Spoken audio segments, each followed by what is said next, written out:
Okay, so here I'm asked to rewrite some trig ratios in terms of 30, 45 or 60 degrees. So first one is cos 120. So normally I'd sketch the graph just to keep it a little bit neater. I've actually pasted in the cos curve. So 120 is obviously between 90 and 180. So it's about there. And specifically, it's 30 degrees above 90. So it's obviously going to give me a negative value. And one of the things we need to know about the cos curve and the sine curve is that they have rotational symmetry. So if I go 30 degrees in that direction, okay, so clearly they're not giving me the same value, but they will be of the same magnitude. Okay, so obviously cos 120 is giving me a negative value. 30 in from 90 is going to be 60 degrees. Cos 60 is giving me a positive value, but they will have the same magnitude. So that means that cos 120 is going to be the same as negative cos 60. Okay, so if we just double check that, so let's just double check. So cos 120 is minus a half, and negative cos 60 is also minus a half, so we're good to go.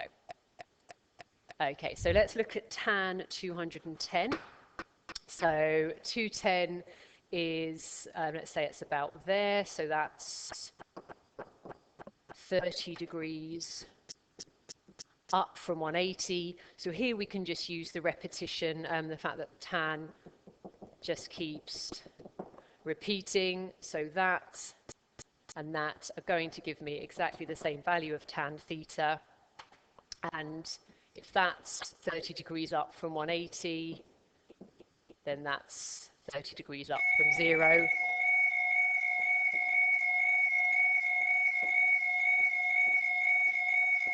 Which is tan 30. Okay, apologies if you could hear that alarm. That was just the testing the alarm. Okay, yep, so tan 30, so that's that question done. So now we go to sine. So we've got sine minus 60. So the axis isn't very clear there, but that's minus 90. So minus 60 is about there. So again, this is just going to be a case of using the rotational symmetry of the curve. So that's 60 degrees and that's 60 degrees. Then they are going to have the same magnitude, but clearly that one's giving me positive, that one's giving me negative. So that one is minus sine 60. And I haven't been checking these last couple, but let's just quickly check this one.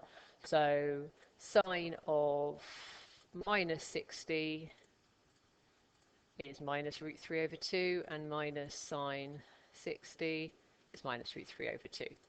Okay, so last one, so cos 495, so we're all the way up here. So I am, well actually, so I'm exactly halfway between 450 and 540. So I'm 45 degrees up from 450, or 45 degrees down from 540. So if I then